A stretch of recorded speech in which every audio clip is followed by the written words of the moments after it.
আমি আপনার একটা জান্নাতের চাবি এখনই দিয়ে যাই, ওয়াত্তুর, সবাই বলেন ওয়াত্তুর। তুর হলো একটা পাহাড়ের নাম, আর মানি হলো কসম। ওয়াত্তুর মানি তুর পাহাড়ের কসম। আল্লাহ তুর পাহাড়ের কসম খেয়ে বলছেন। তো ওয়াত্তুর এটা মুখস্থ করতে কয়বার বলা লাগবে? 10 বার, 20 বার, 50 বার, 100 বার? কি হয়েছে? জাস্ট একটা আয়াত মুখস্থ হয় নাই, জান্নাতের একটা স্তরের মালিকানা চলে এসেছে। তো এভাবে খেয়াল করলে দেখেন কি পাওয়ার ছিল আর কি পেয়েছি। এমন কি বসে বসে সুবহানাল্লাহ, আলহামদুলিল্লাহ এগুলো জিকির করলে বেশি সওয়াব নাকি কোরআন তেলাওয়াত করলে বেশি সওয়াব? বলেন না, কিসে বেশি সওয়াব? তা আজকে থেকে টার্গেট নিয়ে নামেন, পুরো কোরআনের হাফেজ হতে পারি বা না পারি। 30 নম্বর পারা, 29 নম্বর পারা, সূরা আর রহমান, সূরা ওয়াকিয়া, সূরা মুলক, এইরকম সহজ সহজ যে বিষয়গুলো আছে এগুলো আমি মুখস্থ করে ফেলবো। সূরা ওয়াকিয়া নিয়মিত আমি তেলাওয়াত করব। হিম্মত করেন না ভাই, মোটেও কঠিন কোনো ব্যাপার না। আমাদের 1 বছরের জেল জীবনে আমাদের চোখের সামনে আল্লাহর কত বান্দা জেনারেল ব্যাকগ্রাউন্ড থেকে উঠে এসে একজন তো পুরো 30 পারার হাফেজ হয়েছে, আর অধিকাংশ জনই আর রহমান, ওয়াকিয়া, হামিম, সাজদা ইত্যাদি বহুত সূরা মুখস্থ করে ফেলেছে। তো এখন আমরা তো নিজেদের চোখেই দেখেছি, ইচ্ছা থাকলে উপায় হয়, ইচ্ছা না থাকলে উপায় কখনোই হয়। এই কারণে নিজেরাও ইলম শেখার জন্য আগ্রহী হন। মুমিনের ইলমের পিপাসা কখনো মিটে না। আর যদি দেখেন ইলমের পিপাসা মিটে আছে, বুঝবেন ঈমানের মধ্যে ভেজাল আছে। সুতরাং নিজে আলেম হওয়ার চেষ্টা করেন যতটুকু আগাতে পারেন, আলহামদুলিল্লাহ। আর অন্যান্য উলামায়ে কেরামের সঙ্গে লেগে থাকেন, তাদেরকে সম্মান করেন, তাদেরকে পরামর্শদাতা মানেন। আল্লাহর রাসূল জিন্দা থাকতে, রাসূলের চাইতে বড় কোনো নেতা যেমন হয় না, রাসূলের ওয়ারিসরা জিন্দা থাকতে তাদেরকে ডিঙ্গিয়ে কোনো ধরনের নেতৃত্ব চলতে পারে। তা দাওয়াত তাবলীগের ময়দান হোক, খানকাহের ময়দান হোক, জিহাদের ময়দান হোক, যেখানেই আলেমকে মাইনাস করে লোকে কাজ করার চেষ্টা করবে, সেটাই এক একটা ফিতনার আখড়ায় পরিণত হবে। এ কারণে ওলামায়ে কেরাম, ওলামায়ে কেরাম মানে একজন আলেম না, একজনের ভুল হতে পারে, আমার ভুল হতে পারে না, আপনার ভুল হতে পারে না, এক একজনের সিদ্ধান্ত বিচ্ছিন্নভাবে ভুল হতে পারে, কিন্তু সব আলেম একসঙ্গে ভুলের উপর একমত হবে। আল্লাহ রাসূল বলেছেন এটা কখনোই ঘটবে না, লা তাজতামিউ উম্মতি আলা দালালা, আমার উম্মত গোমরাহির উপর কখনোই একমত হবে না। সুতরাং এখন থেকে মূলনীতি বানান, ওলামায়ে কেরামের সম্মিলিত সিদ্ধান্ত যেটা কোরআন সুন্নাহ সম্মত হবে, আমি সেটার বাইরে যাব না। পারবেন তো ইনশাআল্লাহ? এক্ষেত্রে কি হবে? আলেমরে মানা, নবীরে মানা হবে, নবীরে মানা, রবকে মানা হবে। রবকে যারা মানবে জান্নাত তারাই পাবে। আর যারা আলেমরে বুড়া আঙ্গুল দেখাবে, তারা আল্লাহর রাসূলের সুন্নাহ মাঝে মধ্যে অজান্তে লঙ্ঘন করে ফেলবে। সবকিছু তো আর মুখস্থ ফর্মুলা দিয়ে চলে না। 6টা 8টা 10টা 20টা বিষয় সবাই মুখস্থ করতে পারে, কিন্তু ইলম তো শুধু 10টা 20টা বিষয়ের নাম না।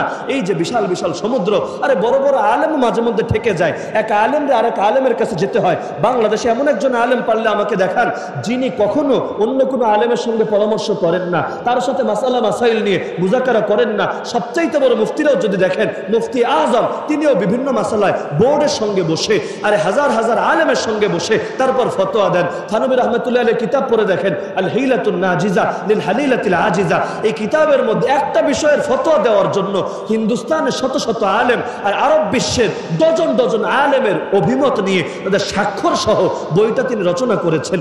একটা মাসালা লেখার জন্য যদি এত শত শত আলেমের সঙ্গে দিনের পর দিন না বছরের পর বছর আলোচনা করতে হয়, কি বুঝলেন? আলেমও কখনো আরেক আলেম থেকে অমুখাপেক্ষী হয় না। সেখানে সাধারণ মানুষ কিভাবে সকল আলেম থেকে অমুখাপেক্ষী হতে পারে?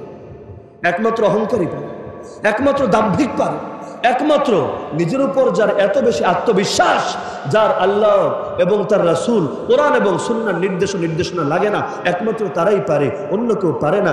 দেখেন না, যারাই পুরো মাইনাস করেছে পরিণতি কি হয়েছে? এই হিজবুত তৌহিদের সেলিমরে দেখেন, নামটা তো কত সুন্দর, হিজবুত তৌহিদ, তৌহিদের দল। বেচারা আজকে দেখেছে আফসোস করে বলছে, আমাকে তো পূজার দাওয়াত কেউ দিল না, কোনো পূজা মণ্ডপের লোকেরা তো আমাকে আহ্বান করলো না, করলে তো যেতামই, এখন যেহেতু করে নাই তাই আমাকে কেন আপনারা জিজ্ঞেস করছেন আমি কেন গেলাম না? বাহ, কি দুঃখ তার, পূজা মণ্ডপে কেন সে গেল না, দাওয়াত পায় নাই তাই সে যেতে পারে নাই। আরে কবে তোর মসজিদে এসেছিল ওই ধর্মের লোকেরা? আমিনের উপর, ইচ্ছার উপর নির্ভর করে তিনি কাকে তার দ্বীনের জন্য কবুল করবেন। কখনো এমনও হয় 10 বছর 12 বছর মাদ্রাসায় পড়াশোনা করে সাধনা করে তারপর ওই দিনকে ধারণ করার মতো, বহন করার মতো কবুলিয়াত আল্লাহর পক্ষ থেকে লাভ করে না। আবার আল্লাহ তাআলা যখন কাউকে কবুল করেন, যেমন সাহাবী আবু হুরায়রা রাদিয়াল্লাহু আনহু খায়বারের পর ইসলাম গ্রহণ করেছেন, মাত্র 3টা বছর আল্লাহর রাসূলের সোহবত পেয়েছেন, কিন্তু হাদিস শাস্ত্রে যেই সাহাবীর থেকে সবচাইতে বেশি হাদিস বর্ণিত হয়েছে সেই সাহাবীর নামই এই আবু হুরায়রা রাদিয়াল্লাহু তাআলা আনহু। 5000-এর চাইতে অধিক হাদিস তার থেকে বর্ণিত হয়েছে। অথচ প্রথম দিকে তার হালত ছিল এমন, আল্লাহ রাসূলের কাছে গিয়ে একদিন বলছেন, ইয়া রাসূলুল্লাহ, আমি তো আপনার সোহবতে থাকি, আমার তো দিলে চায় আমি আপনার হাদিসগুলো আত্মস্থ করি, এগুলো ইয়াদ করি, এগুলো হিফজ করি, পরবর্তীতে সমাজের মধ্যে প্রচার করি। কিন্তু ইয়া রাসূলুল্লাহ, আমার জেহেন দুর্বল, আমার মেধা দুর্বল, আমার স্মৃতিশক্তি দুর্বল, আমি যা পড়ি সেটা মনে রাখতে পারি না। আল্লাহ রাসূল তার জন্য দোয়া করে দিলেন। আল্লাহ রাসূলের দোয়ার বরকতে আল্লাহ এমন বরকত দেওয়া দিলেন, আবু হুরায়রা রাদিয়াল্লাহু আনহু থেকে এই প্রায় ৫৫০০ হাদিস বর্ণিত হওয়ার পরও তিনি বলেন, হাফিজতু মিন রাসূলিল্লাহি সাল্লাল্লাহু আলাইহি ওয়াসাল্লাম উইআআইন, আল্লাহর রাসূলের থেকে 2টা ভান্ডার আমি শিখেছি, আমি মুখস্থ করেছি। ফাআম্মা আহাদুহুমা ফাকাদ বাসাতুহু ফীকুম, এই 2 ভান্ডারের মাত্র একটা ভান্ডার আমি তোমাদের মধ্যে বর্ণনা করেছি, তোমাদের মধ্যে প্রচার করেছি। ও আম্মাল আখার, দ্বিতীয় ভান্ডার, সেই ভান্ডারের মধ্যে আরো কত হাজার হাদিস যে আছে আল্লাহই ভালো জানেন। তিনি বলেন, যদি সেগুলো আমি তোমাদের মধ্যে বর্ণনা করি, ও আম্মাল আখারু ফালাউ বাসাতুহু কুতিআ হাদাল বুলউম, তাহলে আমাকে আর আস্ত রাখবে না, আমার এই গলাটা কেটে আমাকে জানে মেরে ফেলবে। বিশেষ করে এর মধ্যে ছিল ফিতনা সংক্রান্ত জ্ঞান। আল্লাহ রাসূল সাল্লাল্লাহু আলাইহি ওয়াসাল্লাম তার কিছু সাহাবীকে স্পেশালভাবে ফিতনার বিষয়ে আলাদা আলাদাভাবে জ্ঞান দিয়ে গিয়েছিলেন। যেমন হুযায়ফা রাদিয়াল্লাহু তাআলা আনহু, আল্লাহ রাসূলের ফিতনা শাস্ত্রের ধারক এবং বাহক যাকে বলা হয়, ওমর রাদিয়াল্লাহু আনহুর মতো বীর সাহাবী গিয়ে একদিন হুযায়ফাকে বললেন, হুযায়ফা, তুমি শুধু আমাকে একটা জিনিস বলো, আল্লাহ রাসূল সাল্লাল্লাহু আলাইহি ওয়াসাল্লাম তোমাকে যে মুনাফিকদের তালিকা দিয়ে গেছেন, মুনাফিকদের নামগুলো বলে গেছেন, আমি ওমরের নাম সেই মুনাফিকদের তালিকায় নেই তো? এমনকি যখন কোনো মুসলমান মারা যেত, ওমর রাদিয়াল্লাহু আনহু খুব ভালোভাবে ফলো করতেন তার জানাজায় হুযায়ফা শরীক হচ্ছে কিনা।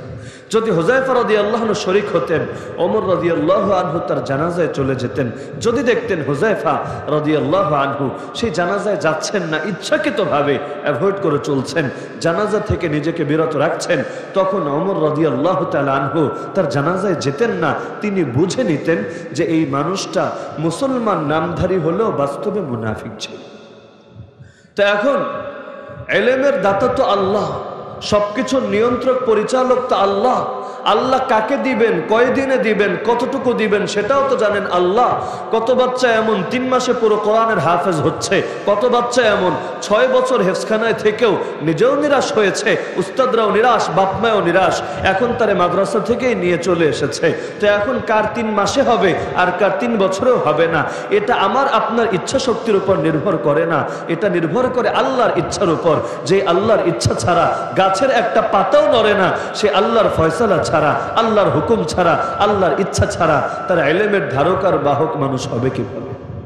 ইলমের মালিক তো আল্লাহ। আলিম আমার আল্লাহর একটা নাম। আলিম মানে যিনি সকল জ্ঞানের অধিকারী, হাজিরের জ্ঞান, গায়েবের জ্ঞান, অতীত বর্তমান ভবিষ্যতের জ্ঞান, শরীয়তের জ্ঞান, তাকওয়িনি জাগতিক সকল কিছুর জ্ঞান যার নিয়ন্ত্রণে, তার নামই তো রব্বুল আলামিন। সে রব্বুল আলামিন জ্ঞান দেন আমাদেরকে। সুবহানাকা লা ইলমা লানা ইল্লা মা আল্লামতানা ইন্নাকা আনতাল আলিমুল হাকিম। ফেরেশতারা পর্যন্ত আল্লাহকে বলেছিল, আল্লাহ আপনি পবিত্র, আপনি আমাদেরকে যে ইলম শিক্ষা দিয়েছেন এর বাইরে আমাদের নিজস্ব কোনো ইলম নাই। আপনি হলেন সকল ইলমের আধার, আপনি হিকমতের আধার, আপনি দয়া করে মায়া করে যতটুকু শিক্ষা দিবেন সেটাই তো লাভ করব আমরা। এ কারণে আল্লাহ কোরআনে জানিয়েছেন, ওমা উতিতুম মিনাল ইলমি ইল্লা কালিলা।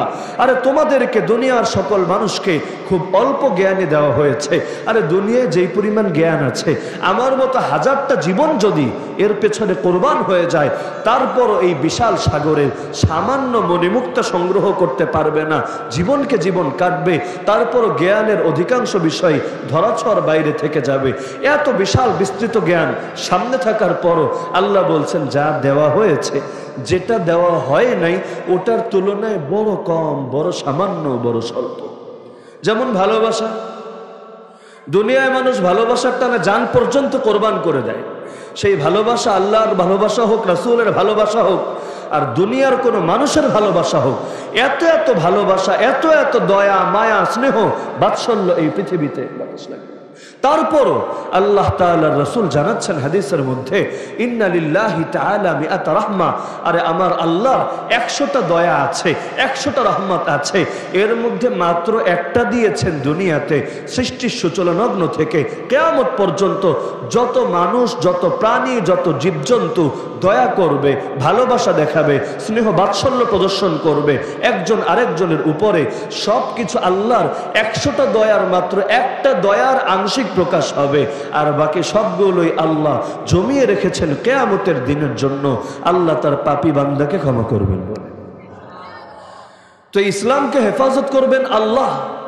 অতীতে আল্লাহ তাআলা যখনই তার দেওয়া দ্বীনের মধ্যে লোকে বিভিন্ন কুসংস্কার ঢুকাতো, বিভিন্ন বেদাত, বিভিন্ন জাহেলিয়া ঢুকাতো, এগুলোকে নিধন করার জন্য, দমন করার জন্য আল্লাহ তাআলা এক একের পর আরেক নবী পাঠিয়ে দিতেন।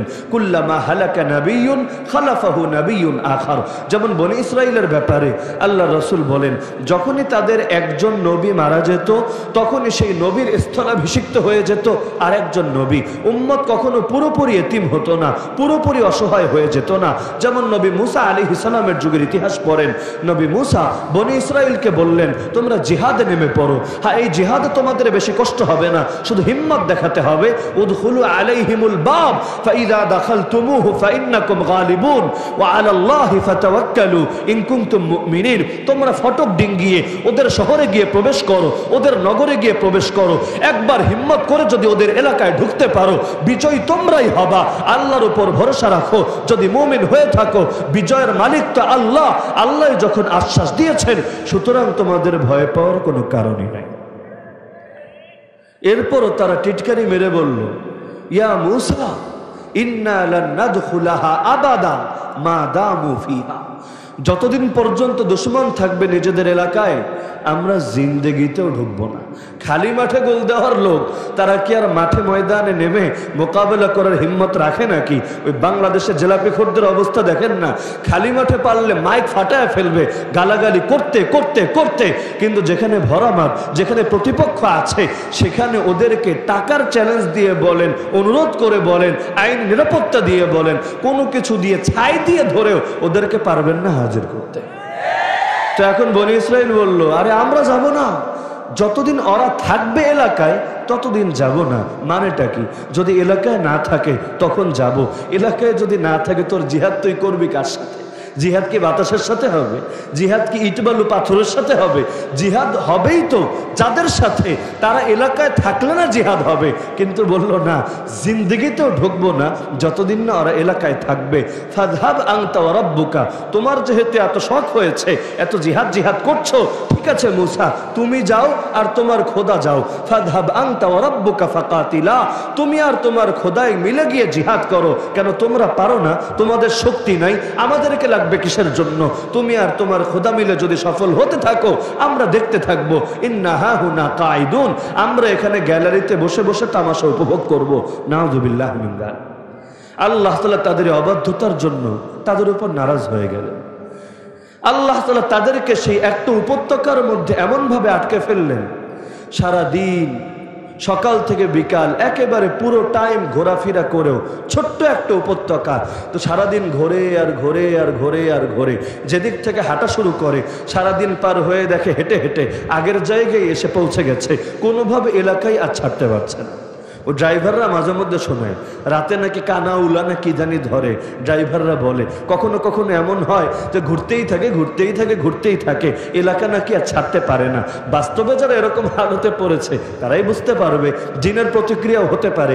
জিনের অস্তিত্বে তো আর মুমিন অবিশ্বাস করে না। তা আল্লাহ তাআলা ওদেরকে আটকে দিলেন, যেমন ইয়াজুজ মাজুজকে আটকে রেখেছেন। কোথায় যে আটকে রেখেছেন আল্লাহ তো ভালো জানেন। এখন আল্লাহ যদি চোখের উপর পর্দা ফেলে দেন, কোনো কিছু সামনে থাকলেও লোকে তা দেখতে পারে না। আমার রাসূল সাল্লাল্লাহু আলাইহি ওয়াসাল্লাম মক্কা থেকে যখন মদিনায় হিজরত করেছিলেন, তিনি শুয়েছিলেন নিজের ঘরে, চারদিক থেকে ঘর ঘেরাও করা। মুহাম্মদ খালি বের হোক সকালে, মুহাম্মাদরে ধরে জবাই করে ফেলবো, কত শখ। খালি সকালটা হতে দেরি, ওদের দুশমন নিধন হতে দেরি হবে না, ওদের বিজয় আসতে দেরি হবে না। সকাল হলো, রাসূল উঠলেন, রাসূল বের হলেন সূরা ইয়াসিন তেলাওয়াত করতে করতে, আর ওয়াজআলনা মিন বাইনি আইদিহিম সাদ্দা ওয়া মিন খালফিহিম সাদ্দা ফাআগশাইনাহুম ফাহুম লা ইউবসিরুন। এই আয়াত যখন পৌঁছালেন, সামান্য একটু ধুলোবালি নিয়ে ওদের দিকে ছুঁড়ে মেরে আল্লাহ নবী ওদের সামনে দিয়ে চলে গেলেন, কিন্তু ওরা নবী যে চলে গেলেন দেখা তো দূরের কথা, বিলকুল টেরও পেল। আবু লাহাবের বউ পাথর নিয়ে এসেছিল রাসূলের মাথা ফাটায় দিবে। কেন? কোরআনে আস্ত একটা সূরা নাজিল হয়ে গেছে তার বিরুদ্ধে আর তার জামাইয়ের বিরুদ্ধে। সাহস কত বড় মুহাম্মাদের! সে বলে সায়াসলা নারান যাতা লাহাবি ওয়া ইমরাতু, শীঘ্রই আবু লাহাবও জাহান্নামে যাবে, ওর বউ জাহান্নামে যাবে। মেজাজটা গেছে গরম হয়ে, আরে আমি জান্নাতে যাব না জাহান্নামে যাব, এটা নিয়ে তার মাথা ঘামানোর কি আছে? এখন এই যুগ হলে আইসিটি মামলা ঠুকে দিত, মামলা ঠুকে দিয়ে রফিক মাদানিরা যেভাবে বছরের পর বছর কারাগারে ঢুকিয়ে রেখেছে একই পরিণতি করে ছাড়তো। কিন্তু ওই যুগ তো এত আপডেট হয় নাই, আইসিটি মামলা তো আর দিতে পারে না। এখন গিয়ে নিজেই পাথর নিয়ে হাজির হয়েছে, এই পাথর দিয়ে রাসূলের মাথা ফাটিয়ে দিবে বলে। আল্লাহর রাসূল সাল্লাল্লাহু আলাইহি ওয়াসাল্লাম তিনি বসে বসে কোরআন তেলাওয়াত করছেন, পাশে তার আপনজন সিদ্দিক আকবর আবু বকর রাদিয়াল্লাহু আনহু বসা। আল্লাহ রাসূল সূরা বনী ইসরাঈল পড়ছিলেন, পড়তে পড়তে কাকতালীয় ভাবে এই আয়াতেই তিনি এসে পৌঁছালেন, ওয়া ইযা ক্রাআতাল কুরআন জাআলনা বাইনাকা ওয়া বাইনাল্লাযীনা লা ইউমিনুনা বিল আখিরাহ হিজাবাম মাসতুরা। হে রাসূল, আপনি যখন কোরআন পড়েন আমি আপনার মধ্যে আর আখিরাতকে যারা মানে না ওদের মধ্যে অদৃশ্য একটা পর্দা ফেলে দেই। আল্লাহর কি কুদরত! এবার চিৎকার করতে করতে সারের মতো চেঁচাতে চেঁচাতে এই বেড়ি এসে হাজির। কিছু কিছু বেড়ি থাকে না ডাইনির মতো, কিছু জায়গায় দেখবেন বউরা মাইর খায় জামাইয়ের হাতে, কিছু জায়গায় বউয়ের ঝাঁটার বাড়ির ভয়ে জামাইয়ের প্যান্ট যাই ভেজে। তো এখন আবু লাহাব নিজে কিন্তু আসে নাই, বউ বেচারি এসেছে। আবু লাহাব আসলে একটা কথা ছিল, বেডা মানুষ ফাইজলামি করতে এসেছে, মারামারি করতে এসেছে, কিন্তু বেডা বসে আছে ঘরে, বেডি মানুষ হাতে পাথর নিয়ে চলে এসেছে। এখন বেডি মানুষের লোকে মারামারি করা মুশকিল না? একটা বেডি যদি আপনার অন্যায়বশত চরও মেরে ফেলে, আপনি কিন্তু চর একটা মারতে পারবেন না, কারণ চিল্লানে যদি মাইরে একটা বসে, দোষ যাই থাকুক পাবলিকে এসে আপনারই গণধোলাই দিবে, কারণ তার চোখের পানি দিয়ে মানুষকে যেভাবে মোটিভেট করে ফেলতে পারবে, আপনি যতই যুক্তি দেন যতই তর্ক দেন এত সহজে আপনি মানুষের মন গলাতে পারবেন না। তো এখন মহিলা মানুষের সঙ্গে কে ফাইটিংয়ে যাবে? আবু বকর রাদিয়াল্লাহু আনহু পারবে তার সঙ্গে ফাইটিংয়ে যেতে, ঘুষাঘুষি করতে, চুল টানাটানি করতে? সম্ভব তো না। এখন আবু বকর রাদিয়াল্লাহু আনহু পেরেশান, আরে মহিলা চলে আসছে, এখন হবেটা কি? যদি রাসূলের সামনে বেয়াদবি করে বসে, যদি রাসূলের গায়ে পাথর ছুঁড়ে বসে, তাহলে হবেটা কি? তিনি চিন্তিত, নিজের জন্য না আল্লাহ রাসূলের জন্য। কিন্তু তাকিয়ে দেখছেন রাসূলের চেহারায় পেরেশানির কোনো ছাপ নাই, উদ্বিগ্নতার কোনো চিহ্নই নাই। তিনি ঠান্ডা মাথায় কোরআন তেলাওয়াত করে যাচ্ছেন। মহিলা এবার এসে হাজির। আয়েশা বলে, কি রে তোর দোস্ত গেল কই, তোর নেতা গেল কই? এতক্ষণ তো দেখলাম এখানে বসে বসেই কোরআন পড়ছিল, আমি আওয়াজ শুনতে পাচ্ছিলাম দূর থেকে, এখন কি আমার ভয়ে পালায়া গেল? আচ্ছা তোর দোস্তরে বইলা দিস যে আর বেশি বাড়াবাড়ি না করতে, না হলে জনমের মতো শিক্ষা দিয়ে দিব তারে। কিন্তু রাসূল কিন্তু সামনেই বসা, কিন্তু আল্লাহর কোরআনের বরকতে আল্লাহ এমন এক অদৃশ্য পর্দা ফেলে দিলেন, বেচারি এত চেঁচাচ্ছে কিন্তু মানুষটা যে সামনে বসার টেরি পাচ্ছে। তো চোখের সামনে নজর ফেলে দিতে পারেন কে? আল্লাহ যদি আগুনরে বলে দেয় আগুনে পোড়াতে পারে না। আল্লাহ যদি ছুরিকে বলে দেয় ছুরিও আর কাটতে পারে না। আল্লাহ যদি মাছকে বলে দেয় মাছও আর গিলে খেতে পারে না। দুনিয়ার সকল কিছুর মালিকে তো আল্লাহ, যে আল্লাহর ইচ্ছা ছাড়া একটা গাছের পাতাও নড়ে না। আজকাল অনেকে পেরেশান হয়ে যায় না? এই যে ইসরায়েল ধরেন, রুমের মধ্যে বসে দেশের সর্বশ্রেষ্ঠ সাইবার বিশেষজ্ঞদেরকে একত্রিত করে সারাদিন, সকাল দুপুর রাত সারাদিন এদেরকে এই কাজে লাগিয়ে রেখেছে। তোরা দুনিয়ার সর্বশ্রেষ্ঠ এই প্রযুক্তিগুলোকে ব্যবহার করে এটা খুঁজে বের কর আমাদের জিম্মিগুলো কোথায় আছে। কারণ আমাদের যে জিম্মি, যে লোকগুলো ওদের হাতে বন্দী, এদেরকে যদি মুক্ত করতে পারি তখন সারাশি অভিযান চালালেও সমস্যা হবে না। স্থল পথে হোক, জলপথে হোক আর আকাশ পথে হোক, ইচ্ছা মতো মারতে থাকলেও ঝামেলা হবে না। কিন্তু এখন ওদের হামলা করার পথে অনেক বড় একটা বাধা হলো ওদের লোকেরা। মারতে গিয়ে যদি এরাই মরে যায়, কয়েকদিন আগে বোম্বিং করেছে, ওদের নিজেদের বোম্বিংয়ে নিজেদের দেশের 20+ মানুষ মারা গেছে। এখন এগুলো যত হচ্ছে দেশের মধ্যে সরকারও কোণঠাসা হচ্ছে। সব দেশ তো আর আমাদের দেশের মতো না, দেশে দেশেও তো পরিবর্তন থাকে। এখন নেতানিয়াহুর গদির মধ্যেই নড়াচড়া শুরু হয়ে গেছে। তার দেশের লোক আন্দোলন শুরু করেছে যে আমার আত্মীয় কেন বন্দী থাকবে ওদের হাতে, কেন উদ্ধার করতে পারছো না? তাহলে এত প্রযুক্তি দিয়ে কি হবে? এত বিশাল বাহিনী দিয়ে কি হবে, এত দামি ইন্টেলিজেন্স মোসাদ দিয়ে কি হবে, সবাই বড় পেরেশান। তো তারাও চাচ্ছে কোনোভাবে খুঁজে বের করা যায় কিনা। একদিন দুদিন যেতে যেতে 1 সপ্তাহ পার হয়ে 2 সপ্তাহ পার হয়ে কতগুলো দিন হয়ে গেল, সারাদিন খালি খুঁজেই বেড়ায় আর খুঁজেই বেড়ায়, কোনো হদিস খুঁজে বের করতে পারছে না। অথচ ছোট্ট একটা দেশ সারাদিন স্যাটেলাইট দিয়ে মনিটরিং করে, খুঁজে বের করা মোটেও অসম্ভব কিছু না। কিন্তু বাস্তবতা হলো আল্লাহ যদি চোখের সামনে পর্দা ফেলে দেন, সামনে থাকলেও লোকে আর খুঁজে পায় না। হলে দাজ্জাল কই আছে, ইয়াজুজ মাজুজ কই আছে, স্যাটেলাইটে ধরা পড়ে না কেন? তাও ধরলাম দাজ্জাল তো সিঙ্গেল পার্সন।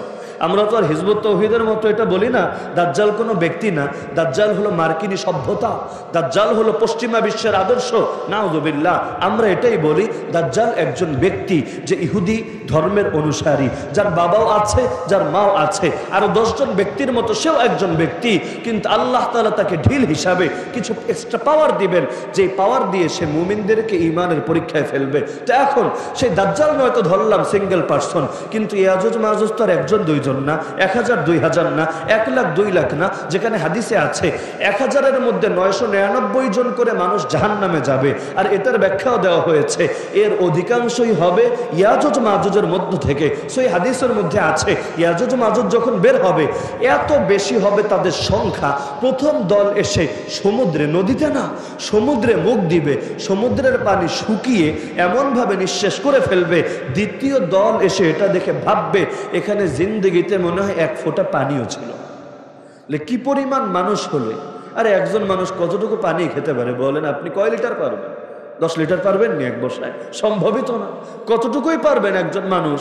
তো ধরলাম ওরা আরেকটু বড়সড় মানুষ, যদিও ওদের চেহারা কেমন, নাক কেমন, এগুলো অনেক কিছু বলে দেওয়া হয়েছে হাদিসে।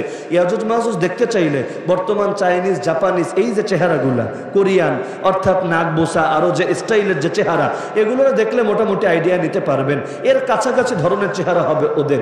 এ কারণে চেঙ্গিস খানের হালাকু খান যখন মুসলিম বিশ্বে আক্রমণ করেছিল আর কোনো মুজাহিদরা ওদেরকে ঠেকাতে পারছে না, কোটি কোটি মুসলমানদের জানে মেরে ফেলেছিল, তখন ওই জামানায় অনেকেই এই ফতোয়া দিয়ে বসেছিল এরাই হচ্ছে ইয়াজুজ মাজুজ, এদেরকে কেউ হারাতে পারবে না, দুনিয়ার কোনো শক্তি এদেরকে পরাজিত করার ক্ষমতা রাখে না। আল ইসলামু লা মুস্তাকবালা লাহ, ইসলামের আর কোনো ফিউচার নাই, এখন শীঘ্রই কিয়ামত হবে, শীঘ্রই গোটা দুনিয়াটা বরবাদ হয়ে যাবে। তো এখন ইয়াজুজ মাজুজ সংখ্যায় তো এত বেশি, কিন্তু আছে কোথায়? কোথাও না কোথাও তো আছে। এখন এত এত প্রযুক্তি, এত এত স্যাটেলাইট তো এখন বাংলাদেশেরও আছে না? আপনাদের গাজীপুরেই তো মনে হয় অফিস বঙ্গবন্ধু স্যাটেলাইট। তো এখন এত এত স্যাটেলাইট দিয়ে দুনিয়ার এত এত জিনিস দেখতে পাচ্ছেন, কিন্তু ইয়াজুজ মাজুজ কোন এলাকায় আছে খুঁজে কেউ পাচ্ছে? পাবে না। যখন আমার আল্লাহর ফয়সালা হবে তখন দেখবেন ঠিকই বের হয়ে এসেছে দলে দলে। তো এখন আল্লাহ তাআলা অতীতে এই নিজাম বানিয়েছিলেন, এক নবী চলে গেলে আর এক নবী তার স্থলাভিষিক্ত হতেন। নবী মুসার জামানায় বনী ইসরাইল বেয়াদবি করলো, আল্লাহ আযাব দিলেন, এমনভাবে আটকা পড়লো এখন আর বের হতে পারে না, তো হতে পারেই না। এখন কি হবে? খাওয়া দাওয়ার কি হবে? কাপড় চোপড়ের কি হবে? দীর্ঘ 40টা বছর আটকা পড়ে থাকলো এখানে। এখন 40টা বছর তো আর কোনো ছেলে খেলার বিষয় না, এতকাল তো খেতে হবে, খেয়ে পরে বাঁচতে হবে। খেলো কি আর পড়লো কি? আল্লাহর এমন কুদরত, একদিকে ওরাও বড় হতো আর একদিকে লগে লগে গায়ের জামাটাও বড় হতো। আর খাবার আসমান থেকে আল্লাহ ব্যবস্থা করে দিলেন, মান্না আর সালওয়া, নাম শোনেন নাই? এই মান্না আর সালওয়া খেয়ে খেয়ে তারা 40টা বছর কাটায় দিল। এখন এত দামি খাবার, গায়েবী খাবার, আল্লাহ তাআলা যখন ওদেরকে আযাবে আক্রান্ত করলেন তখনও গায়েব থেকে খাবারের ইন্তজাম করলেন। কিন্তু অকৃতজ্ঞ জাতি মান্না সালওয়া খেয়েও ওদের চাহিদা মিটলো না। ওরা তখন দাবি উঠালো, আমরা ডাইল চাই, আমরা প্যাঁচ চাই, আমরা এটা চাই, আমরা সেটা চাই। এখন ডাইল আর প্যাঁচের মধ্যে যে কি মজাটা পেয়েছে আল্লাহ ভালো জানে। এখন আমাদের কওমি মাদ্রাসায় হতো ডাইলের ব্যাপক প্রচলন আছে আলহামদুলিল্লাহ। এখন কওমি মাদ্রাসার পোলাপান্ডে তো আমরা বুঝাতে পারি না ডাইলের কি গুরুত্ব, পাতলা ডাইল খাওয়ার কি ফজিলত, কিন্তু বনী ইসরাইল নবী মুসার জামানায় বুঝেছিল ডাইল খাওয়ার কি মাহাত্ম্য। এখন মান্না সাল্লাহ খাওয়ার পরও ওরা খালি ডাইল খোঁজে, ওরা খালি পেঁয়াজ খোঁজে। তো এখন দীর্ঘ 40 বছর পর ওদের টনক নড়লো, হায় হায় কি করছি আমরা, আর কতকাল এভাবে আমরা লাঞ্ছনার জীবন যাপন করব। এখন তারা সিদ্ধান্ত নিল যে ভুলের কারণে আযাব এসেছে, সেই ভুলের পুনরাবৃত্তি করা যাবে না। এবার আমাদেরকে ইউটার্ন নিতে হবে। জিহাদ ত্যাগের কারণে, জিহাদের শানে বেয়াদবি করার কারণে আমাদের উপর এই গজব নেমে এসেছে।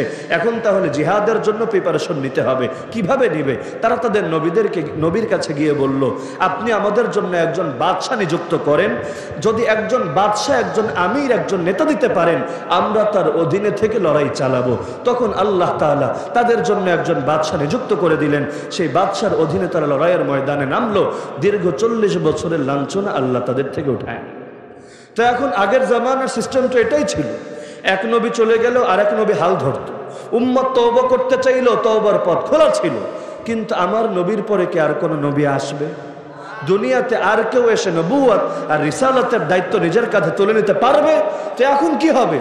এখনো তো ফিতনা আসবে, এখনো তো বেদাত ঢুকবে, এখনো তো শিরিক আসবে, এখনো তো লোকে ভুল করবে, তওবা করার প্রয়োজন হবে। এখনো তো জাহেলিয়াত ইসলামের মোড়ক লাগিয়ে সমাজের মধ্যে ছড়ানোর চেষ্টা করবে। এগুলোকে রোধ করবে কিভাবে? এটার নিজাম আল্লাহ দিয়ে দিয়েছেন। ইন্নাল্লাহা ইয়াবআসু লিহাদিহিল উম্মাহ আলা রাসি কুল্লি মিআতি সানা মান ইউজাদ্দিদু লাহা দীনাহা। আমার আল্লাহ প্রতিটা শতাব্দীতে এমন লোকদেরকে তৈরি করে দিবেন যারা ইসলামের সংস্কার করবে, দ্বীনের সংস্কার করবে। দ্বীনের নামে যত বদ্দিনী হবে সবগুলোর বিরুদ্ধে যুদ্ধ চালাবে। তো এখন রাসূল নাই, কিন্তু রাসূলের স্থলাভিষিক্ত, রাসূলের উত্তরাধিকারী, রাসূলের প্রতিনিধি আল্লাহ নিযুক্ত রেখে দিয়েছেন কিয়ামত পর্যন্ত। সেই প্রতিনিধি অনেক ভাগে বিভক্ত। এক ভাগের নাম উলামা, এক ভাগের নাম মুজাদ্দিদিন, এক ভাগের নাম খুলাফা, এক ভাগের নাম দাঈ। যেমন যারা আলেম হয় তারা আল্লাহর রসুলের এক লাইনের ওয়ারিস, এক লাইনের খলিফা, এক লাইনের নায়েব হয়ে যায়। আল্লাহ রসুল বলেন, আল উলামা ওয়ারাসাতুল আম্বিয়া, আলেম যারা হবে নবীদের ওয়ারিস হবে। ওয়া ইন্নাল আম্বিয়া লাম ইউরিসু দিনারাও ওয়ালা দিরহামা, নবীরা একটা স্বর্ণ মুদ্রা বা একটা রৌপ্য মুদ্রাও মিরাস হিসাবে রেখে যান না। তারা যা রেখে যান টাকা পয়সা, এগুলো উম্মতের জন্য ঢালাও সদকা হয়, বাইতুল মালে চলে যায়। তাহলে মিরাস কোন জিনিস রেখে যান? ওয়া ইন্নামা ওয়ারাসুল ইলমা, তারা ইলমকে রেখে যান মিরাস হিসাবে। ফামান আখাযাহু আখাযা বিহাজ্জিন ওয়াফির, যে ইলমকে ধারণ করতে পারে সে বিরাট নিয়ামতে পেয়ে ধন্য হতে পারে। এমনকি রাসূল বলেন, ফাদলুল আলিমি আলাল আবিদি কা ফাদলি আলা আদনাকুম, তোমাদের সাধারণ একজন মানুষের উপর আমি নবীর যেই মর্যাদা, একজন বুজুর্গ, আরে গুনাহগার না, একজন বুজুর্গ ব্যক্তির উপরও একজন আলেমের এমন মর্যাদা। ইলম সবাই পাবে না।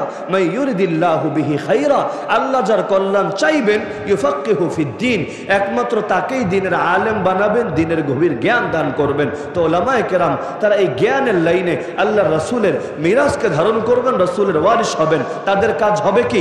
মৌলিকভাবে তিনটা কাজ আল্লাহ রাসূলের ভাষ্যে। এক নম্বর কাজ, ইয়ানফুনা আনহু তাহরিফ আল গালিন, যত সীমালঙ্ঘনকারী আছে তারা ইসলামের নামে যত অপব্যাখ্যা করবে, সকল অপব্যাখ্যার বিরুদ্ধে তারা লড়াই করবে। দুই নম্বর কাজ, ওয়ান্তিহাল আল মুবতিলিন, যত বাতিল পন্থীদের মিথ্যাচার আছে। মিথ্যাচার বুঝেন? ইন্তিহাল মানে হলো এক জায়গার দলিল নিয়ে আরেক জায়গায় ফিট করে দেওয়া, যেই জিনিস দ্বারা যা বোঝানো হয় নাই সেই জিনিস দ্বারা সেটার পক্ষে প্রমাণ দায়ের করা। যেমন একটা উদাহরণ দিলে খুব ভালো বুঝতে পারবে। উদাহরণ হলো, এক বেদাতি বক্তার বয়ান শুনছিলাম বহুকাল আগে, আমরা তখন বাচ্চা। বেচারা কিয়ামের পক্ষে কোরআন থেকে দলিল দিচ্ছে।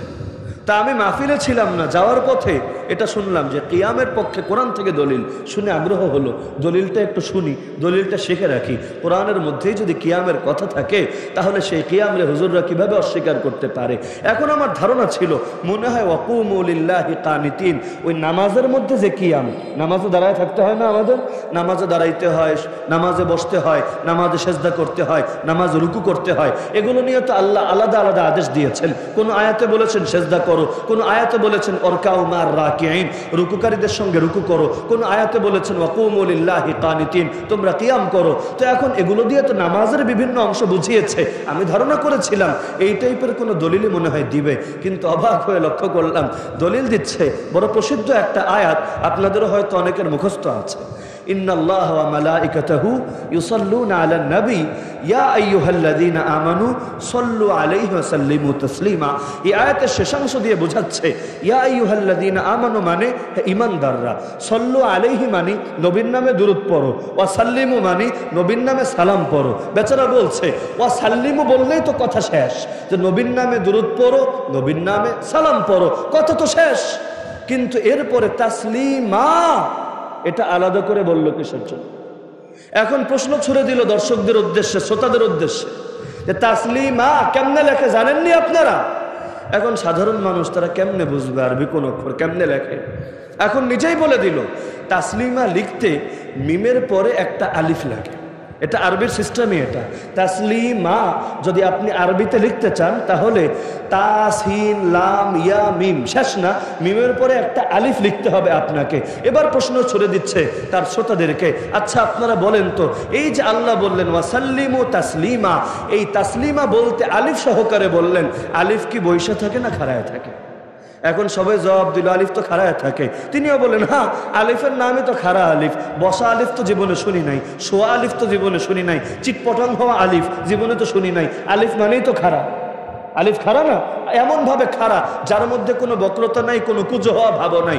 এখন সে এটা দিয়ে দলিল দিচ্ছে আল্লাহ এখানে আলিফ কেন আনলেন, অন্য অক্ষর তো আনতে পারতেন। আল্লাহ মূলত এর দ্বারা বুঝাচ্ছেন দুরুদ আর সালাম বসে বসে পড়লে হবে না, দুরুদ আর সালাম পড়তে হবে দাঁড়িয়ে। কোরআনের আয়াত দ্বারা অকাট্যভাবে প্রমাণিত, যারা মানবে না ওরা খারেজি, যারা মানবে না ওরা ওয়াহাবি, যারা মানবে না ওরা ইয়াজিদি, নাউযুবিল্লাহ। তো এখন দলিল তো কোরআন থেকে, পাবলিক তো মহা খুশি হয়ে যাবে, দেখেছো কোরআন থেকে বোম্বাস্টিং দলিল দিচ্ছে। এটা কওমের হুজুররা বুঝবে কেমনে? কওমের হুজুরদের কি মাথা আছে, ওদের কি এলেম আছে? কিন্তু বাস্তবে বলেন এটা কি দলিল হয়েছে নাকি এটা সংশয় ছড়ানো হয়েছে? কিছু কিছু জিনিস মনে হয় দলিল, কিন্তু বাস্তবে সেটা দলিল না। আরবিতে বলে, ইলমের পরিভাষায় বলে শুভা, এটা মূলত সংশয়। এর দ্বারা এটা বুঝায় না, কিন্তু লোকে এটার পক্ষেই এটারে দলিল বানায়। এরকম কাজ আমরাও হরহামেশা করি। যত বাতিল, বাতিলের পক্ষে ফতোয়াবাজি করে, দুনিয়ার যত বাতিল মতবাদের পক্ষে লোকে দালালি করে, এগুলোর পেছনে মৌলিকভাবে যে দলিলগুলো দেয় সেগুলোর একটারেও দলিল বলে না, সবগুলোরে শুভা বলে। যেমন আমাদের বাংলাদেশের বহুত নেতারাও কোরআনের একটা আয়াত খুব ভালো পারে আলহামদুলিল্লাহ। তাদের বয়ান শুনলে মনে হয় পুরো কোরআনে এইটা বাদ দিয়া দ্বিতীয় কোনো আয়াতই নাই মনে হয়। কি আয়াত? অনেকেরই জানা আছে, লাকুম দীনুকুম ওয়ালিয়া দিন, সবাই জানে লাকুম দীনুকুম ওয়ালিয়া দিন।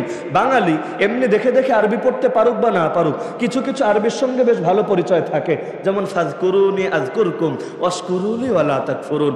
খুতবার মধ্যে এটা বললে হুজুরের বলা লাগে না, সবাই দাঁড়ান, দাঁড়ায় কাতার সোজা করেন। এমনকি ফাজকুরুনি শব্দ বললেই যেই লোক ঝিমাচ্ছে, বসে বসে ঘুমাচ্ছে, সেও দেখবেন লাফ দিয়ে দাঁড়িয়ে গেছে। ইমাম সাহেব, খতিব সাহেব নামার আগেই কাতারগুলো সোজা করার প্রস্তুতি শুরু হয়ে গেছে। কেন? এতক্ষণ আরবি বললো, কিছুই তো লোকে বুঝলো না, বোঝে না, এটাই স্বাভাবিক। বাংলায় হুজুর যদি বয়ান করে একটু কারো স্বার্থে লাগে, কখনো সেক্রেটারির শপথের স্বার্থে, কখনো এলাকার পাতি নেতা কচি নেতার স্বার্থে, দেখবেন হুজুরের অবস্থা 12টা বাজিয়ে ছেড়েছে। আপনাদের গাজীপুরের নিউজে তো মাঝে মধ্যে পড়ি, কোনো কোনো ইমাম সাহেবের চাকরি চলে গেছে শুধুমাত্র ওদের মনোরঞ্জন না করার জন্য। তাহলে বাংলায় যেই কথাগুলো বললে হুজুরের চাকরি চলে যায়, আমি আপনারা গ্যারান্টি দিয়ে বলে যাচ্ছি এর চাইতে ডেঞ্জারাস কথা যদি আরবি খুতবাতে বলে বেড়ায়, এমন কথা যে বাংলায় তো সার্ফ এক্সেল দিয়ে ধুয়েছিল আর আরবি খুতবায় ব্লিচিং পাউডার দিয়ে সবগুলো নেতা খেতারে ধুয়ে দেয়, তারপরও দেখবেন চাকরি তো যাবেই না, উল্টো প্রমোশন হবে। বলবে জানো আমরা এমন একটা হুজুর পেয়েছি, অনর্গল ভাবে অবলীলায় আরবি বলে যেতে পারে, তার আরবি খুতবার বইও দেখা লাগে না, পূর্ব কোনো প্রিপারেশনও লাগে না।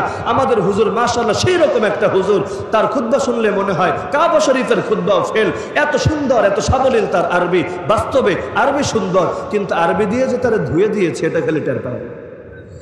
যেমন দেখেন না, এই স্টেজে বসে কোরআনের তাফসীর করার কারণে কত আলেমকে বছরের পর বছর কারাগারে পড়ে থাকতে হয়, কত আলেমের সঙ্গে পৃথিবীর নিকৃষ্ট পশুর মতো আচরণ করা হয়।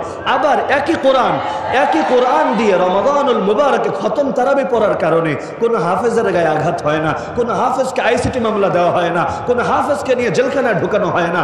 অথচ হাফেজ যেটা আরবিতে পড়ছে কোরআনে, মুফাসসিরে কোরআন আল্লামা মুহাদ্দিস মুফাসসিররা সেটাই বয়ান করছে, স্টেজে বসে পার্থক্য এক জায়গায়, হাফেজ সাহেব পড়ছে আরবিতে আর মুফাসসির সাহেব ব্যাখ্যা করে দিচ্ছে, অনুবাদ করে দিচ্ছে বাংলাতে। আর মুফাসসির বাংলায় হুবহু অনুবাদ করলেও লোকে সইতে পারে না, উস্কানি বোধ করে। কিন্তু আরবিতে যে এত ডেঞ্জারাস আয়াত পড়ে, যেগুলো অনুবাদ করা এখন যদি আমিও অনুবাদ করি মুশকিল ব্যাপার। দেখবেন আগে পরে বাদ দিয়া এটারই কাট বানায়া এটা নিয়ে আলাদা নিউজ হয়ে গেছে। আমি রিমান্ডে থাকা অবস্থায় এটা নিয়ে নিউজ হয়েছিল, তখন তো জানি না, বের হওয়ার পরে দেখেছি আলোচনা ছিল বদরের ময়দান নিয়ে, ইতিহাস, আল্লাহ রাসূলের সিরাত। তো বদরের আলোচনা করতে গিয়ে ফাদরিবু ফাওকাল আনাক ওয়াদরিবু মিনহুম কুল্লা বানান, আল্লাহ যখন ফেরেশতাদেরকে পাঠালেন বদরের ময়দানে, আল্লাহ নিজে তাদেরকে ট্রেনিং দিয়ে দিয়েছিলেন, কমান্ড দিয়ে দিয়েছিলেন যে জিবরিল তুমি যে বাহিনী নিয়ে যাচ্ছ তোমাদের কাজ কি হবে, কিভাবে লড়াই করবা আবু জাহাল গঙের বিরুদ্ধে। আল্লাহ তাদেরকে দুইটা আদেশ দিয়েছিলেন। এক নম্বর আদেশ ফাদরিবু ফাওকাল আনাক, দুই নম্বর আদেশ ওয়াদরিবু মিনহুম কুল্লা বানান। এখনো অনুবাদ করব না, তো এখন শুধু অনুবাদটা করেছিলাম। পরবর্তীতে বের হওয়ার পরে দেখি এই হলুদ মিডিয়া, নামে তো হলুদ, কামে তো আরো নিকৃষ্ট। হলুদ শব্দ বললে হলুদের অপমান হবে। এখন এই মিডিয়াগুলো আগের পরে সব বাদ দিয়ে, আরবি অংশ বাদ দিয়ে, আর এটা যে আল্লাহর বাণী আর কোরআনের আয়াত এটাও বাদ দিয়ে এটা হিসাবে প্রচার করেছে। দেখেছো হুজুর কেমনে মানুষরা জঙ্গিবাদ উস্কানি দিচ্ছে। অথচ কোরআনের হুবহু অনুবাদ যদি উস্কানি হয়, তাহলে উস্কানিতে তো বলতে হবে আল্লাহ। যদি জিহাদি বই এই শব্দটা গালি হয়, জিহাদি বয়ান এই শব্দটা টিটকারির বিষয় হয়, তাহলে কোরআনের চাইতে বড় জিহাদি বই কই আছে আমারে পারলে দেখান। আল্লাহ নবীর চাইতে বড় জিহাদি বক্তা কে আছে পারলে আমাকে দেখান। আল্লাহ রাসূলের জিহাদ বিষয়ক হাদিসগুলো একত্রিত করলে বিশাল সাইজের এক কিতাব হয়ে যাবে। আল্লাহ রাসূল বলেছেন বলেই তো এগুলো হাদিসের ভান্ডারে সংকলিত হয়েছে। অথচ বাংলাদেশে আলিয়া মাদ্রাসা থেকে পর্যন্ত জিহাদের আয়াত, জিহাদের হাদিসকে বাদ দিয়ে দেওয়া হয়েছে, শুধুমাত্র এই কথা বলে যে এগুলো পড়লে নাকি ছেলে মেয়েদের মধ্যে জঙ্গিবাদ ঢুকে যেত। কওমিতেও করতো, একই কাজ করতো, কিন্তু কওমের উপর আধিপত্য কায়েম করতে পারছে না। বিভিন্ন মুলাটুলা দেখায়া মাঝে মধ্যে বিভিন্নভাবে খুশি করে কাছে টেনে একটু একটু বলতে চায়, কিন্তু প্রতিক্রিয়ায় দেখেন আরে হুজুরদের তো এত সহজে লাইনে আনা যাবে না। আর এটা স্বাভাবিক, যে যার নুন খায় না সে তার গুণও গায় না। কওমি মাদ্রাসা সরকারের নুন খায় না, সুতরাং কোন সরকার এলো আর গেল, আর কে কি বললো, আর কে কি এজেন্ডা বাস্তবায়ন করতে চাইলো, এগুলোকে আমাদের আকাবেরা 2 পয়সাও দাম দেয়।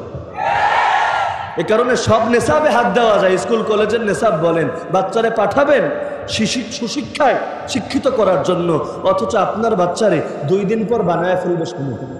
এই যে এলজিবিটি ইস্যু ঢোকানো হচ্ছে না, সমকামিতা যে একটা নর্মাল ব্যাপার, নাউযুবিল্লাহ, যে সমকামিতার কারণে কওমে লূত বরবাদ হয়েছে, যে সমকামিতার কারণে আল্লাহর আযাব আর গজব দুনিয়াতে নেমে আসে, সেই সমকামিতাকে একটা ন্যাচারাল ব্যাপারে পরিণত করা হচ্ছে। এমনকি যৌন শিক্ষার নামে, যৌন বিজ্ঞানের নামে, যৌন ক্লাসের নামে অশ্লীলতাকে ঢুকিয়ে দেওয়া হচ্ছে। ট্যাবু ভাঙার নামে নারীদের ভেতর থেকে হায়া, যে ঈমানের গুরুত্বপূর্ণ একটা রকম ছিল, একটা শাখা ছিল, এটাকে দূর করে দেওয়া হচ্ছে। এমনকি পিতৃপুরুষের পরিচয় পাল্টে দিয়ে আমাদের ছেলেপেলেরা বান্দরের বাচ্চা, ল্যাচকাটা বান্দরের নাতিপুতি, এইরকম কথিত বিজ্ঞান শিক্ষা দেওয়া হচ্ছে। তো এখন সব জায়গায় হাত দিয়ে বসেছে, খালি হাতটা এক জায়গায় ঢুকাতে পারে নাই, তবে চেষ্টার কমতি করছে না, এটা নিয়েও অনেক চেষ্টা চলছে। এই ক্ষেত্রে বাসের চাইতে আবার কঞ্চি বল, সরকারের চেষ্টার চাইতে শাহবাগী আর বামরাম নাস্তিকদের চেষ্টা বেশি। ওরা আরো বেশি উস্কানি দেয়, এমন এমন আচরণ করে, মাঝে মধ্যে সরকারের মৌলবাদী সাব্যস্ত করেছে। তো বলছিলাম লাকুম দীনুকুম ওয়ালিয়া দিন, যদিও দাবি করে তারা কেউ ধর্ম ভিত্তিক রাজনীতি করে না, সবাই সেকুলার রাজনীতি করে।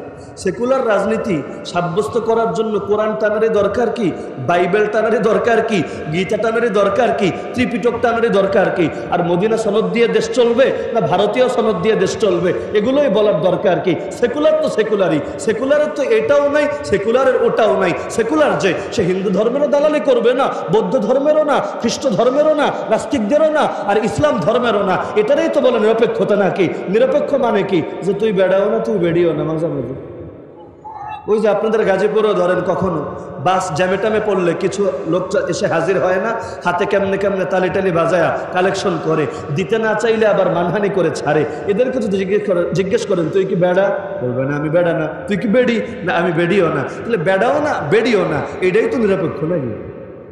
নিরপেক্ষতার অর্থ তো এটাই। তো ওরা হকও না, ওরা বাতিলও না, ওরা ন্যায়ও না, ওরা অন্যায়ও না, ওরা সাদাও না, ওরা কালোও না, ওরা ভালোও না, ওরা মন্দও না। সেকুলারিজমের অর্থ তো এটাই দাঁড়ায়, তুমি রহমানের পক্ষেও না, তুমি শয়তানের পক্ষেও না, তুমি আখিরাতের পক্ষে না, তুমি দুনিয়ার পক্ষে না, তুমি মুহাম্মদুর রাসূলুল্লাহ সাল্লাল্লাহু আলাইহি ওয়াসাল্লামের পক্ষে না, আবার তুমি আবু জাহলের পক্ষে না, তুমি ইয়াজিদের পক্ষে না, আবার তুমি সাইয়্যিদুনা হুসাইনের পক্ষে না। কিভাবে যে সম্ভব আল্লাহ ভালো জানে। মূলত নিরপেক্ষতার স্লোগান একটা ভণ্ডামি, একটা ধোঁকাবাজি, একটা প্রতারণা ছাড়া কিছু না। আর সেকুলারিজম অর্থ ধর্মনিরপেক্ষতা হয়নি, এটা ভুল অনুবাদ, প্রচলিত ভুল। সেকুলারিজমের শাব্দিক অনুবাদ হলো ইহো জাগতিকতা, এমন একটা মতবাদ যেটা আখিরাতকে সামনে রেখে রচিত হয় না, এমন একটা মতবাদ যার সঙ্গে ধর্মের সম্পর্ক কাজ করে না।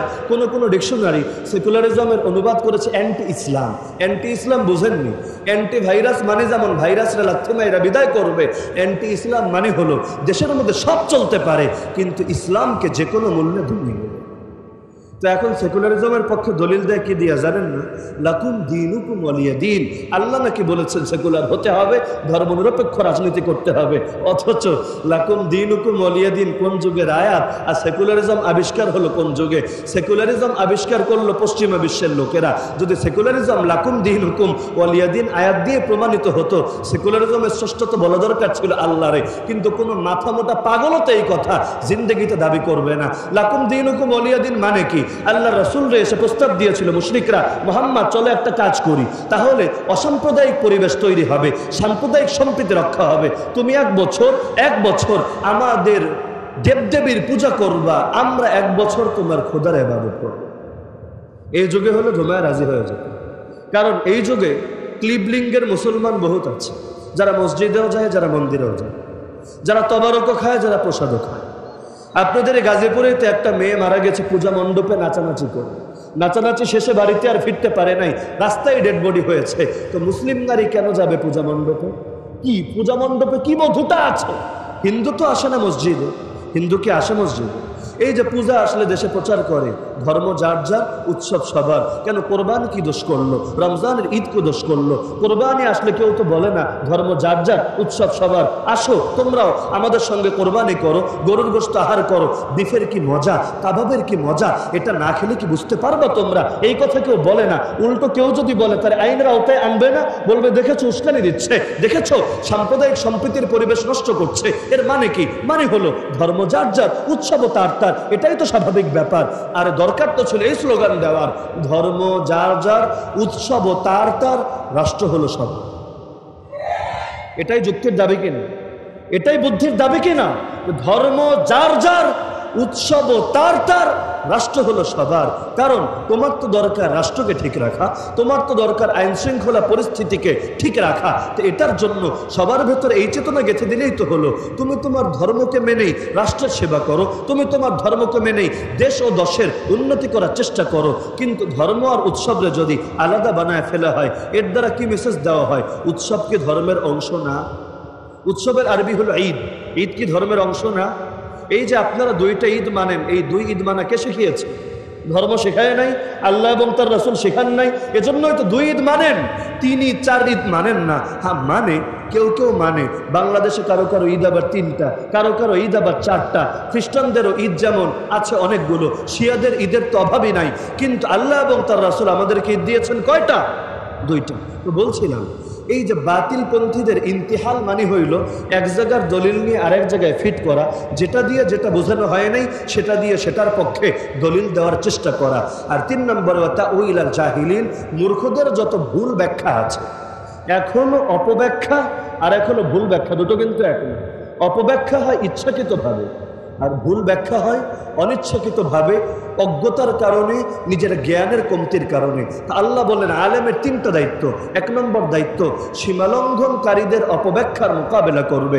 2 নম্বরে বাতিলপন্থীদের যত মিথ্যাচার আছে, ভুলভাল দলিল আছে, এগুলোর খণ্ডন করবে। আর 3 নম্বর জাহেল যারা, মূর্খ যারা, তাদের যে মূর্খতা সুলভ কথাবার্তা, সেগুলো আলেমরা মানুষের সামনে স্পষ্ট করবে।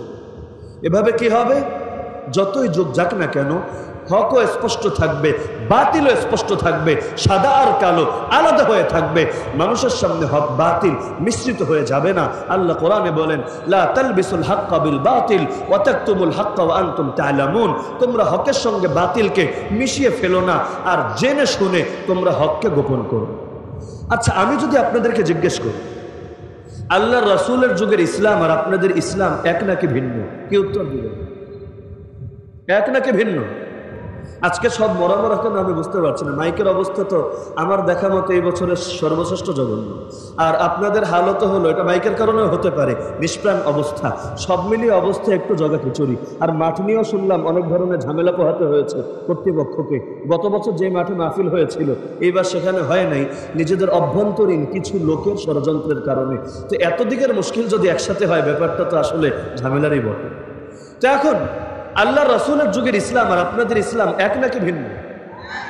কিসের ভিত্তিতে বললেন এক? ভিত্তি একটাই, রাসূল বলে গেছেন, আমি চলে যাচ্ছি, তোমাদের মধ্যে দুটো জিনিস রেখে যাচ্ছি, যতদিন এই দুটোকে ধরে রাখবা কোনোদিনও পথ হারাবা না। একটার নাম আল্লাহর কিতাব, দ্বিতীয়টার নাম আল্লাহর রাসূলের সুন্নাহ।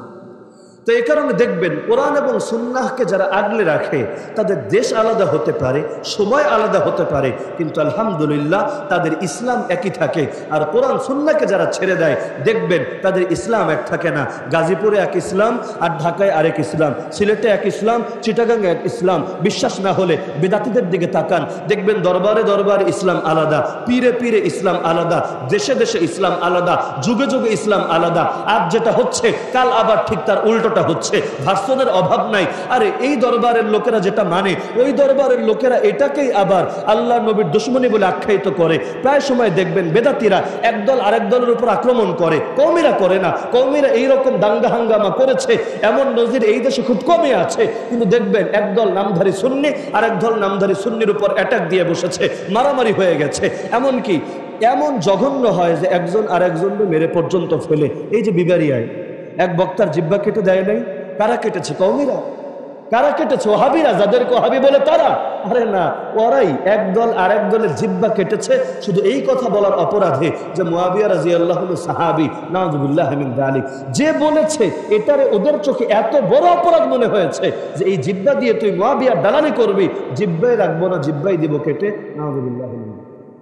তাহলে এত ভার্সন, এত এত রূপ, এত এত চিত্র কিসের জন্য? মূল কারণ একটাই, যখন কোরআন আর সুন্নাহ ছেড়ে দিবেন, নফস আর খায়সাতের পূজা করবেন, ইসলাম এক থাকবে না, ইসলাম বহুত হবে। এখন হর জামানায় ইসলামকে এক রাখবে কিভাবে? ধরেন এই যে বললাম কোরআন সুন্নাহর আলোকে, এখানে যারা আছেন সবাইকে কোরআনের প্রতিটা আয়াতের ব্যাখ্যা জানেন বা এটা সম্ভব? সবাইকে আল্লাহ নবীর প্রতিটা হাদিস সম্পর্কে জ্ঞান অর্জন করে এই বিষয়ে প্রতিটা মানুষ থিসিস করে ফেলবে, ডক্টরের পর্যায়ে জ্ঞান হাসিল করে ফেলবে, জিন্দগি তো সম্ভব। তাহলে খেত খামার করবে কে? গাড়ি চালাবে কে? ব্যবসা বাণিজ্য করবে কে? চাকরি বাকরি করবে কে? এজন্য আল্লাহ কোরআনে বলেছেন প্রতিটা জাতির একটা অংশ হলেও তারা যাতে বের হয়ে ইলম শিক্ষা করে। যারা ইলম শিক্ষা করবে তারাই রাসূলের ওয়ারিস হবে, রাসূলের প্রতিনিধি হবে। এই প্রতিনিধিরাই উম্মতের মধ্যে কোরআন এবং সুন্নাহর আলো জ্বালিয়ে দিবে এবং সব বাতিলের বিরুদ্ধে মোকাবেলা করে যাবে। তো এখন কি বুঝলেন? আলেমের দরকার আছে নাকি নাই? যেখানে আলেম থাকবে না সেখানেই ফিতনা ঢুকবে। আল্লাহ রাসূল বলেন, ইন্নাল্লাহা লা ইয়াকবিদুল ইলমা ইনতিজাআন ইয়ানতাজিউহু মিনাল ইবাদ। আল্লাহ আকস্মিক ইলম উঠিয়ে নেবেন না। যে রাতের বেলা ঘুমাইছে সকালে উঠে দেখবে কিরে বুকটা খালি খালি লাগে কেন, সকালে ওইটা চেক দিয়ে টের পাবে আরে সব ইলম তো রাতের বেলা 7 ফুটা হয়ে আসমানে চলে গেছে, এমন কখনো হবে না। ওয়ালাকিন ইয়াকবিদুল ইলমা বিকবজিল উলামা। আল্লাহ আলেমদেরকে মৃত্যু দেওয়ার মাধ্যমে ধীরে ধীরে ইলমকে উঠায় নেবেন। হাত্তা ইদা লাম ইউবকি আলিমা, যখন আর আলেম বাকি থাকবে না, ইত্তাখাযান নাস রুউসান জুহালা, মানুষ তখন জাহেলদেরকে, মূর্খদেরকে নেতা বানিয়ে ফেলবে। ফাসুইলু, মূর্খদের কাছে সমস্যা সমাধান জানতে চাইবে। ফাআফতাউ বিগাইরি ইলমিন, মূর্খরা ইলম ছাড়াই ফতোয়া দিতে থাকবে। ফাদাল্লু ওয়া আদাল্লু, নিজেরাও পথ হারাবে, জাতিকেও বিপদগামী করবে। আজকে বাংলাদেশে যতগুলো ভণ্ডের দরবার, বেদাতের দরবার, শিরকের দরবার, ইতিহাস পড়লে দেখবেন এগুলোর অনেকগুলোই একসময় ছিল সহিহ তাওহীদের দরবার, সহিহ সুন্নাহর দরবার। সময়ের ব্যবধানে এগুলো পরিবর্তন হলো কেন? সময়ের ব্যবধানে সুন্নাত দরবার থেকে বেদাত প্রচারিত হচ্ছে কেন? একটাই কারণ, পূর্ববর্তীরা যখন চলে গেছে, পরবর্তীতে যারা গদ্দিনশীল হয়েছে তারা ইলমওয়ালা ছিল না, কিন্তু ইলমওয়ালা না হওয়া সত্ত্বেও এই মূর্খরা তাকেই নেতা মেনেছে, আর মানার পরে তার কাছে সমস্যার সমাধান আর করণীয় বর্জনীয় জানতে চেয়েছে। তার যেহেতু ইলম নাই, আবার বলবে কেমনে ইলম নাই, এ কথা বললে মুখ দেখাবে কেমনে, এখন ভুলভাল ফতোয়া দিতে শুরু করেছে। ফাদাল্লু ওয়া আদাল্লু, নিজেরাও গোমরা হয়েছে, লক্ষ কোটি মানুষকে জাহান্নামের পথে পরিচালিত করেছে। এ কারণে দেখবেন শাইখুল হাদিস আল্লামা সাঈদ আহমদ আল বালনপুরি, বাংলায় বলে পালনপুরি, রহমতুল্লাহ আলাইহি, আল্লাহ তাআলা হযরতের কবরকে নূরান্বিত করে দিলেন। তিনি বলতেন, খেয়াল করলে দেখবা দাওয়াত তাবলীগেও ফিতনা ঢোকে, পীরের দরবারেও ফিতনা ঢোকে, এমনকি কখনো কখনো জিহাদের ময়দানে মুজাহিদ বাহিনীর মধ্যেও ফিতনা ঢোকে। যেমন মুজাহিদদের নামে খারেজি এখন নাই, বলেন না নাই? পীরের নামে ভণ্ড পীর, বেদাতি আর শিরকি মুশরিক পীর নাই? অবশ্যই আছে। তো এরকম হার লাইনেই দেখবেন ফিতনা ঢোকে। তিনি বলেন, কিন্তু খেয়াল করলে দেখবা কওমি মাদ্রাসার মধ্যে ফিতনা ঢোকে না, বা ঢুকলেও টিকতে পারে না, মূল ধারার মধ্যে হকটাই জিন্দা থাকে। তিনি বলেছেন কিসের কারণে? মূল কারণ একটাই, এখানে এলেমটারে মূল বানানো হয়েছে, ব্যক্তি পরে এলেম আগে।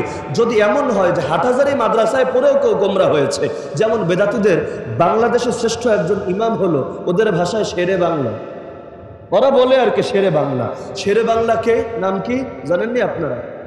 এমনি তো রাজনৈতিক এক শেরে বাংলা আছে, শেরে বাংলা একে ফজলুল হক সেন, এটা হলো চিটাগাঙ্গে শেরে বাংলা। ওই দরবারে জাহাঙ্গীরিয়ার লেকচার শুনলেও দেখবেন কথায় কথায় খালি বলে আমাদের ইমাম শেরে বাংলা।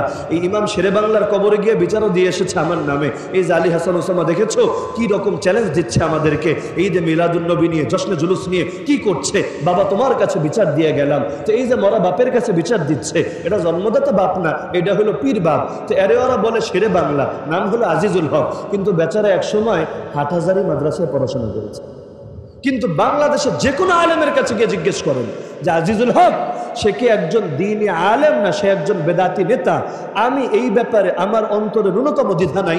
এই দেশের প্রতিটা কওমি আলেম, প্রতিটা দেওবন্দি ধারার আলেমই ফতোয়া দিবে সে কোশ্চিনকালেও আলেম হতে পারে না, সে তো একজন ভণ্ড বেদাতি শিরকের নেতৃত্ব দানকারী নেতা। তাহলে নিজের ঘরানার লোক হলেও তার বিরুদ্ধে অবস্থান নিচ্ছে কিনা? বলে না নিচ্ছে কিনা? আপনি বলতে পারেন তাহলে এমন তো আরো 2-4টা উদাহরণ খুঁজে পাওয়া যাবে যেখানে বিরুদ্ধে অবস্থান নেই। আমি বলবো ভাই রে ভাই, আমাদের আকাবির যারা আছে সবাই তো বসে বসে ফেসবুক চালান, সবাই তো বসে বসে ইউটিউবে বয়ান শোনেন। তো এখন কোন চিপায় কে কবে কি বলেছে কি করেছে এটা আলাদা করে মনিটরিং করার জন্য সেলও তো নাই, নাকি আছে নাকি? যে কোথায় কোন চিপার মধ্যে কে কি করেছে না করেছে সবার দায় এখন এই দেশের সব শীর্ষস্থানীয় আলেমকে নিতে হবে। এটা জিন্দেগি তো সম্ভব, কিন্তু যেই ব্যাপার প্রচারিত হয়েছে সকলের সামনে ছড়িয়ে পড়েছে, দেখবেন সেখানে নিজের দলের লোক হলেও আলহামদুলিল্লাহ বলতে মোটেও দ্বিধা করে। বিশেষ করে আমার শাইখ মুর্শিদ কায়েদে মিল্লাত আল্লামা জুনায়েদ বাবনগর রহমতুল্লাহ আলাইহি, আল্লাহ তাআলা হযরতের কবরকে নূরে রঞ্জিত করে দিন। কিন্তু বিভিন্ন সময় প্রকাশ্যে মুনাফিক বলে অভিহিত করেছেন। যেমন এক মাওলানা সাহেব, তিনি বাংলাদেশে পোপ ফ্রান্সিস যখন বাংলাদেশে এসেছিলেন, খ্রিস্টানদের প্রধান ধর্মীয় নেতা, তখন একটা স্টেজের মধ্যে আন্তধর্মীয় প্রার্থনা হয়েছিল। আন্তধর্মীয় প্রার্থনা বুঝেন? একজন খ্রিস্টান নেতা, একজন হিন্দু নেতা, একজন বৌদ্ধ নেতা, যত ধর্মের যত নেতা আর একজন হুজুর মানুষ সবাই মিলে একটা স্টেজে দাঁড়ায় সবাই মিলে দোয়া করবে। একজন দোয়া করবে গডের কাছে, একজন দোয়া করবে ভগবানের কাছে, একজন দোয়া করবে ঈশ্বরের কাছে, আর একজন দোয়া করবে আল্লাহর কাছে। ভাবটা এমন, একটা না একটা তো লেগে যাবে। বল আসছে, এখন যদি আপনি ব্যাটিং করার চেষ্টা করেন 2-4টা মিস হতে পারে, কিন্তু কপালে যদি একটা লেগে যায় তাহলেই তো ছক্কা আপনার হয়ে যাবে। তো এখন এভাবে একটা অনুষ্ঠান হয়েছিল বাংলাদেশে, আমার এখনো মনে পড়ে। আল্লামা জুনায়েদ বাবনগর রহমতুল্লাহ আলাইহি সেই সময় লক্ষ মানুষের সামনে এই ফতোয়া দিয়েছিলেন, যারা এটা করেছে জেনে বুঝে এর সঙ্গে শরীক থেকেছে, তারা প্রকাশ্য মুনাফিক, এদেরকে এই মুনাফিকে থেকে তওবা করতে হবে। এ সমস্ত কারণে আলেমরা যতদিন টিকে থাকবে সমাজ ততদিন পর্যন্ত হক এবং হাক্কানিয়াতের উপর বাকি থাকবে। যখন আলেম শূন্য হয়ে যাবে দুনিয়া, তখন এলেম শূন্য হবে দুনিয়া। যখন এলেম শূন্য হবে দুনিয়া, তখন না আসমান থাকবে না জমিন থাকবে। আলেমরে আমি আপনি না চিনতে পারি, কিন্তু দেখেন গর্তের পিঁপড়াও চেনে, সমুদ্রের মাছও চেনে, জল আর স্থলের প্রতিটা প্রাণী প্রতিটা মুহূর্তেই আলেম তালেবুল ইলমের জন্য দোয়া করে। এমনকি আসমানের ফেরেশতা পর্যন্ত তাদেরকে দেখলে সম্মানের যে ডানাটারে বিছায়া দেয়। জগতের 2 পয়সার বামরাম নাস্তিকরা এই সমস্ত আলেম ওলামাকে, মাদ্রাসার তালিবুল ইলমদেরকে সস্তা মনে করতে পারে, তাদেরকে মিসকিন মনে করতে পারে, তাদেরকে সমাজের বোঝা মনে করতে পারে, তাদেরকে থার্ড ক্লাস নাগরিক মনে করতে পারে। কিন্তু আল্লাহর কাছে যে দামি, দুনিয়ার লোকে তার যাই মনে করুক না কেন, এতে তার দাম মোটেও কমবে না। এখন আমাদের উচিত কি? এটা বলে আলোচনার ইতি টানবো ইনশাআল্লাহ। আমাদের উচিত হলো প্রত্যেকেই নিজে আলেম হওয়ার চেষ্টা করা। পূর্ণাঙ্গ এলেম শিখতে পারি বা না পারি, যতটুকু না শিখলে কবিরা গুনাহ হয়। আপনারা জানেন প্রতিটা মুসলমানের জন্য একটা পর্যায় পর্যন্ত এলেম শেখা ফরজ আইন। তাতে সে যেই হোক, জেনারেল এডুকেটেড হোক আর একেবারে গ্রামের মফস্বলে সাধারণ খেটে খাওয়া মানুষ হোক, প্রতিটা মানুষের জন্য মৌলিক জ্ঞান অর্জন করা ফরজে আইন। যদি না শেখে, এটার জন্য আল্লাহর কাছে কবিরা গুনাহগারের লিস্টে তার নাম উঠবে। তো প্রত্যেকের কাছে আমার উদাত্ত আহ্বান থাকবে, সকলেই আলেম হওয়ার চেষ্টা করবেন, এলেমের পরিধি বাড়াতে থাকবেন, লসের কিছু তো নাই। আর আল্লাহর কোরআনের একটা আয়াত যদি নতুন করে শিখতে পারেন, এটা জাস্ট একটা আয়াত মুখস্থ করা হবে না, এটা আপনার জন্য জান্নাতের একটা তলা হয়ে যাবে।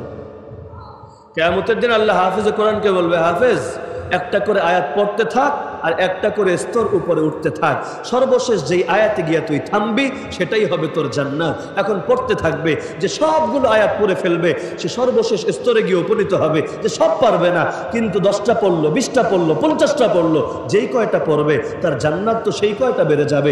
অথচ একটা আয়াত শেখা মোটেও কঠিন কোনো ব্যাপার না। এক একটা আয়াত ইয়া বড় বড় বিষয়টা এমন না, এক বসায় বসে এক আয়াত শিখতে পারবেন। এখানে যারা আছেন সবাই যদি হিম্মত করেন, যতদিন বেঁচে আছি ডেইলি, বেশি না, আমি একটা একটা করে আয়াত শিখবো, মোটেও সম্ভব না, অতি সহজেই পারবেন। যদি নিয়ত করেন একদিনে না পারলে অন্তত 3 দিনে শিখবো, 3 দিনে না পারলে 1 সপ্তাহে শিখবো, আমি গ্যারান্টি দিয়ে বলি অবশ্যই পারবেন। কেউ কেউ ভয় পায়, হুজুর শিখতে তো পারবো কিন্তু ভুলে গেলে আমার কি হবে? মোটেও ভুলবেন না। আপনি শুধু একটা টেকনিক যদি খাটাতে পারেন, যেটা যেটা শিখেছেন নিয়মিত নামাজও পড়তে থাকবেন। নামাজের তেলাওয়াতের চাইতে আপনার হিফজকে, ইয়াদকে মজবুত রাখার মতো দ্বিতীয় কোনো পরামর্শ দুনিয়ার করে দিতে পারে। আপনি যেগুলো পড়েছেন, ফরজ নামাজ তো ইমামের পেছনেই পড়েন, এখানে আপনার আলাদা করে তেলাওয়াতের কিছু নাই। কিন্তু সুন্নাত পড়েন, নফল পড়েন, মুস্তাহাব পড়েন, তাহাজ্জুদ পড়েন, আর কিছু পারেন বা না পারেন, ফরজের আগে আর পরে যে সুন্নত আছে, সারা জীবন খালি ইন্না আতাইনার কুল হুয়াল্লাহ না পড়ে যেই যে আয়াতগুলো নতুন শিখলেন এগুলো পড়েন, নিয়মিত যদি পড়তে থাকেন ইনশাআল্লাহ একটা আয়াতও ভুলবেন। সূরা ফাতিহা বলেন, সূরা ফাতিহা ভুল হয় জীবনে, কিসের জন্য? নামাজে বেশি করে পড়েন এজন্যই তো, কিন্তু দোয়া কোনোতে তো ঠিকই ভুল হয় না? দোয়া মাসুরায় তো ভুল হয়, জানাজার নামাজে তো ভুল হয়, ঈদের নামাজে তো ভুল হয়, কিন্তু দেখা যায় আপনার স্বাভাবিক নামাজে তো ভুল হয় না। কিসের জন্য? যেটা বারবার হয়, কন্টিনিউ চলতে থাকে, সেটার মধ্যে মানুষের ভুল হয়। তো এখন একটা মুখস্থ করতে কি লাগে?